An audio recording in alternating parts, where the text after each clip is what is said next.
तो चलो बच्चों, आज हम लोग रिलेशन पढ़ रहे हैं, है ना, क्लास 11th का। तो रिलेशन क्या है ये समझते हैं पहले। तो रिलेशन क्या होता है, R is the subset of A Cartesian product B।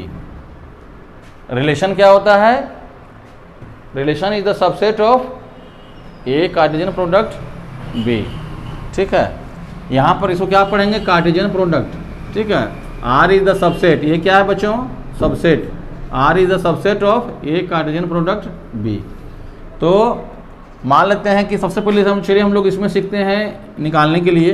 Suppose कीजिए कि A बराबर क्या हो गया 1 2, B बराबर क्या हो गया 3 4।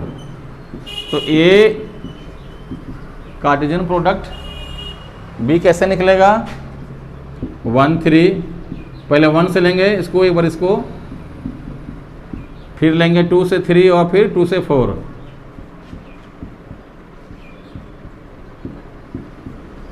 ये इसका निकलेगा।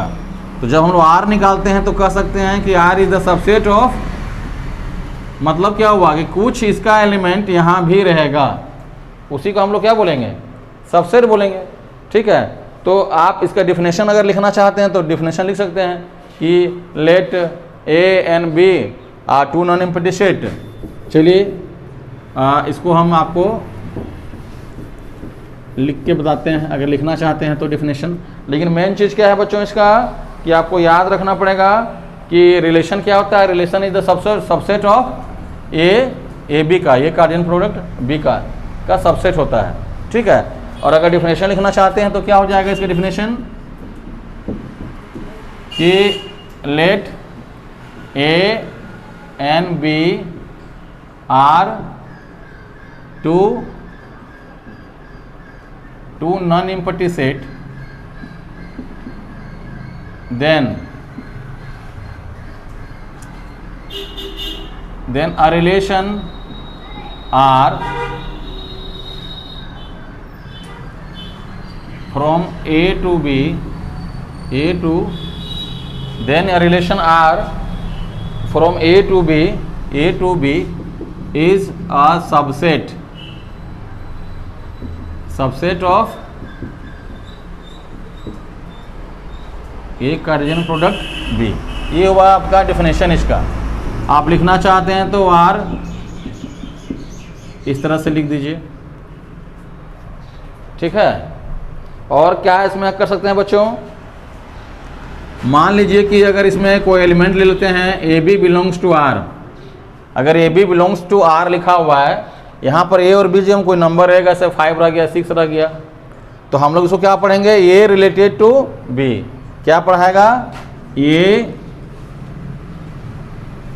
Related to B। ठीक है, A related to B।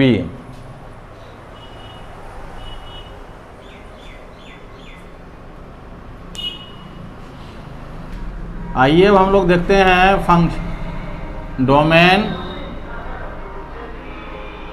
Range and codomain.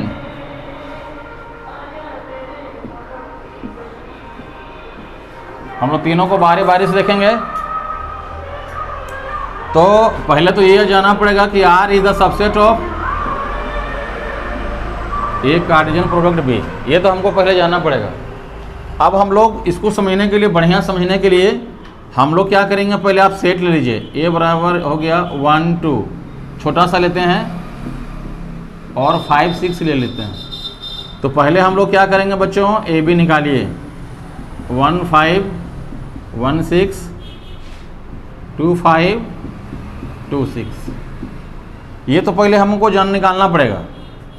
ठीक है, जब तक ये नहीं जानेंगे हम लोग रिलेशन नहीं जान पाएंगे, और रिलेशन नहीं जानेंगे तो डोमेन भी नहीं जान पाएंगे, रेंज भी नहीं जान पाएंगे, कोडोमेन भी नहीं जान पाएंगे। ठीक है, तो सबसे पहले जो सबसे समझना है कि आप समझिए कोडोमेन। कोडोमेन सबसे आसान होता है, कोडोमेन। ठीक है, तो कोडोमेन किसको बोलते हैं, सेट B को। Set B is called codomain. याद रखिएगा आप, सेट B क्या कहलाएगा बच्चों, कोडोमेन कहलाएगा। याद रहेगा ना, सेट B को क्या बोलेंगे, कोडोमेन बोलते हैं। ठीक है, बहुत ही आसान है। और इसमें समझिए, अगर हमको कोड डोमेन तो बहुत आसान है, तो इसमें लफड़ा और इसमें लफड़ा है। लफड़ा कुछ नहीं, बस समझना है। कोड डोमेन याद रह जाएगा, सेट 2 सेट अगर दिया हुआ है तो क्या होगा, सेट बी होगा, समझिए। लेकिन अगर 2 सेट नहीं दिया हुआ है, सिर्फ एक ही सेट दिया हुआ है, सपोज कीजिए कि सिर्फ सेट ए दिया हुआ है, मान लीजिए कि ए दिया हुआ है, कुछ भी ले लिए। अगर एक सेट दिया हुआ है मान लीजिए, तो वही सेट फिर क्या कहलाएगा बच्चों, कोडोमेन। अगर 2 सेट दिया है, ए और बी में निकालना है हमको, चूंकि यहाँ पर हम लोग ए कार्टेशियन प्रोडक्ट बी निकालते हैं। बहुत बार क्वेश्चन में हम लोगों ने देखा पिछले एक्सरसाइज में कि ए इंटू ए निकालना था, है कि नहीं। तो ऐसी स्थिति में क्या होगा बच्चों, कोडोमेन सेट ए ही होगा, ठीक है। अगर 2 सेट दिया है तो सेट बी, सेट ए मतलब यहाँ पर जो लिखा रहता है ऑर्डर पेयर में, ए कार्टेशियन प्रोडक्ट बी, तो ये क्या कहलाएगा, बी आपका कोडोमेन। अगर अगर ए प्रोडक्ट ए लिख रहा है, तो वैसा स्थिति में हम लोग क्या बोलेंगे, कोडोमेन किसको बोलेंगे, ए को ही बोलेंगे। कोई दिक्कत, तो कोडोमेन यही जानना है हम लोग को। अब हम लोग आते हैं डोमेन में। तो डोमेन पहले समझिए, डोमेन समझना पड़ेगा। डोमेन देखिए, जो हम लोग आर निकाले, तो आर में जो पहला जो एलिमेंट हुआ ना, ये पहला जो एलिमेंट है, वो क्या कहलाएगा, डोमेन। मतलब क्या हुआ कि हम लोग ए प्रोडक्ट बी का जो पहला एलिमेंट हुआ, जो पहला एलिमेंट है, या रिलेशन निकाले, तो रिलेशन का जो पहला एलिमेंट होगा 1 2, यहाँ पर तो 1 1 है, 2 2 है, इसका मतलब क्या हुआ, 1 और 2 है। तो मेरा डोमेन क्या कहलाएगा, इसमें 1 और 2, ये इसका डोमेन हो गया, मतलब फर्स्ट एलिमेंट, ठीक है। फर्स्ट एलिमेंट को क्या बोलेंगे बच्चों, डोमेन बोलेंगे। तो अगर इसको हम लोग लिखना चाहते हैं तो कैसे लिखेंगे, कि the set of all second coordinate, ठीक है। डोमेन को हम लोग अगर लिखना चाहते हैं डिफिनेशन में, तो क्या लिखेंगे, the set of all coordinates in element of R, ठीक है। तो इसको हम लोग देखते हैं, अभी हम लोग इसको उतारिए, तो फिर हम लोग इसको आगे डिफिनेशन लिखते हैं, ठीक है। तो डोमेन को अगर हम लोग डिफिनेशन अगर लिखना चाहेंगे तो क्या हो जाएगा बच्चों, डिफिनेशन इसका, the set of all first coordinate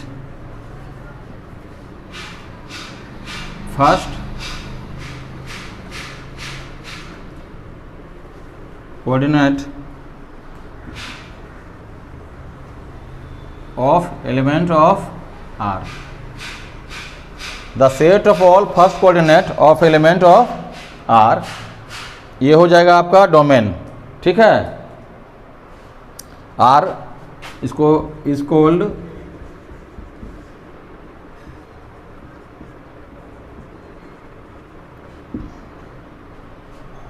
domain, ठीक है। और इसको हम लोग डिनोट कैसे करते हैं, इट इज डिनोटेड बाय डोम लिख के आर कर दीजिए, ठीक है। डोम लिख के आर।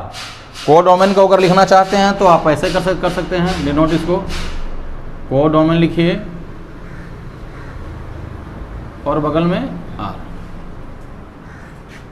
रेंज क्या हो जाएगा बच्चों, रेंज का डिफिनेशन क्या हो जाएगा, बस यहाँ पर सेकेंड फर्स्ट कोऑर्डिनेट जो लिखे हैं वो क्या हो जाएगा, second coordinate. The set of all second coordinate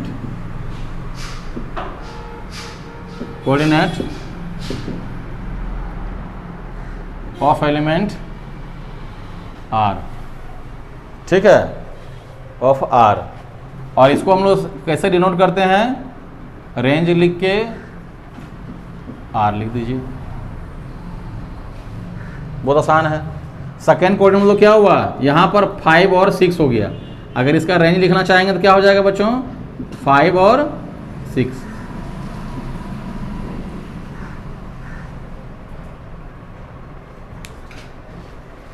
अब हम लोग शुरू करते हैं वेरियस टाइप्स ऑफ रिलेशन। ये क्लास 12 में भी बहुत काम का चीज़ है। तो इसमें हम लोग पढ़ेंगे पहला रिफ्लेक्सिव, बढ़िया समझना है। दूसरा होता है बच्चों रिफ्लेक्सिव के बाद सिमेट्रिक, और तीसरा में होता है बच्चों ट्रांजिटिव। ठीक है, तो आइए हम लोग समझते हैं इसको क्या होता है, सिर्फ समझना है इसका। रिफ्लेक्सिव में हम लोग एक ही एलिमेंट लेते हैं, मतलब A belongs to R, A belongs to R. इसका मतलब क्या हुआ कि for all A belongs to R है, तो ये क्या कहलाएगा बच्चों, ए इस तरह से लिखेंगे हम लोग इसको। मतलब आपको मेन चीज समझना यही है कि इसमें क्या होता है, ए बिलोंग्स टू आर, इसमें एक ही एलिमेंट रहेगा, ए बिलोंग्स टू आर, जहां पर ये सैंपल किसका है, for all A belongs to R. ठीक है, यहां पर अगर सेट लेंगे तो उसको हम लोग ए कर देते हैं ना, कोई सेट ले लिए A, for all A belongs to A, ये मतलब सेट होगा ना, ये सेट से बिलोंग करेगा। रिलेशन तो हम लोग बनाते हैं, और जहां पर जो ए एलिमेंट होगा, ठीक है, मतलब जैसे कि कोई सेट ले लिए हम लोग, है ना, सेट ए लिए, क्योंकि यहाँ पर अगर एक ही एलिमेंट है मतलब सेट ए होगा, बी तो होगा नहीं, तो ये क्या करेगा, सेट से बिलोंग करेगा। और हम लोग इसको ए बिलोंग्स टू आर को कैसे लिखते हैं, ए रिलेटेड टू ए, है ना, ए आर ए। ठीक है, अब आइए हम लोग जाते हैं, देखते हैं दूसरा में सिमेट्रिक में क्या होता है कि इसमें हम लोग लेते हैं दो एलिमेंट, कि अगर A B belongs to R है, यही समझना है इसको, कि अगर A B belongs to R कर रहा है बच्चों, इसका मतलब क्या होगा कि बी ए भी बिलोंग्स टू आर करेगा।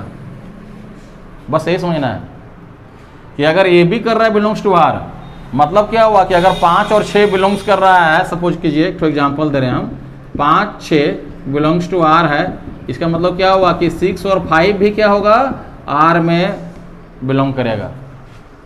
कोई दिक्कत, 5 और 6 भी करेगा। ठीक है, इसका मतलब क्या हुआ, अगर इसको लिखना चाहेंगे तो A for all A B belongs to A, तो ये क्या होगा, ए रिलेटेड टू बी, ये इसके लिए हो गया। इसका मतलब क्या हुआ कि बी भी क्या होगा बच्चों, रिलेटेड टू ए। आपको मेन यही समझना है, बाकी ये तो लिखने का तरीका है, कैसे लिखते हैं कि A B belongs to R लिख रहे हैं, तो A R B implies that B A belongs to R है, तो क्या होगा, बी रिलेटेड टू ए। लेकिन इसमें सिमेट्रिक में समझना क्या है कि अगर ए बी बिलोंग्स कर रहा है आर में, तो बी ए भी बिलोंग्स करेगा आर में, यही समझना है इसमें। और ट्रांजिटिव में देखिए हम लिखते हैं ना कि अगर A B belongs to R, B C belongs to R, तो इसमें क्या होगा बच्चों, ए और सी, ए सी भी बिलोंग करेगा आर में। अब इसको अगर लिखना चाहेंगे तो क्या होगा, ए रिलेटेड टू बी, अगर बी रिलेटेड टू सी है, इसका मतलब क्या होगा बच्चों कि ए रिलेटेड टू सी होगा। ठीक है, जहां पर क्या है, for all A B C, A B C belongs to, बस। चलिए पर फिर से इसको देखते हैं। रिफ्लेक्सिव में हम लोग एक ही एलिमेंट लेंगे, अगर सेट में कोई अगर एक एलिमेंट दिया है तो 5 लेना है तो 5 ले लो, 6 लेना है तो 6 लेना है। एक बॉल समझिए कि एक बॉल, रिफ्लेक्सिव का मतलब क्या होगा, रिफ्लेक्शन। रिफ्लेक्सिव कहाँ से आया, रिफ्लेक्शन मतलब क्या हुआ, कहीं पे पड़ेगा और वो वापस मुड़ के मेरे तरफ आएगा। तो वैसे भी समझ सकते हैं कि जो फेंके वही आएगा, ऐसे भी समझ सकते हैं कि जो हमने किसी को दिया वो हमको मिल जाएगा पुनः। तो ए बिलोंग्स टू आर, यही याद रखना है आपको। ये एग्जाम में दे सकता है कि रिफ्लेक्सिव का प्रॉपर्टी जैसे दे दिया कि ए बिलोंग्स टू आर, ये कौन सा रिलेशन है, तो रिफ्लेक्सिव। जेक बोर्ड में तो आता है ऑब्जेक्टिव। सिमेट्रिक में क्या होगा कि अगर ए बी बिलोंग्स करता है आर में, तो क्या होगा बच्चों, बी ए बिलोंग्स भी करेगा आर में, उसको पलट देना है कि अगर ए बी बिलोंग्स कर रहा है आर में, तो बी ए भी बिलोंग्स करेगा आर में। इसको लिखने का तरीका क्या है बच्चों कि ए आर बी है तो बी आर ए भी होगा, जहाँ for all A B belongs to A होगा। और तीसरा में क्या है, ट्रांजिटिव है। ट्रांजिटिव में हम लोग बोले क्या बोले कि A belongs to R, B C belongs to R, तो ए और सी भी क्या होगा बच्चों, बिलोंग्स करेगा आर में। इसको लिखने का तरीका क्या है, A related to B, B R C implies that A R C, और जहाँ पे क्या है for all A B C belongs करता है ए में। ठीक है।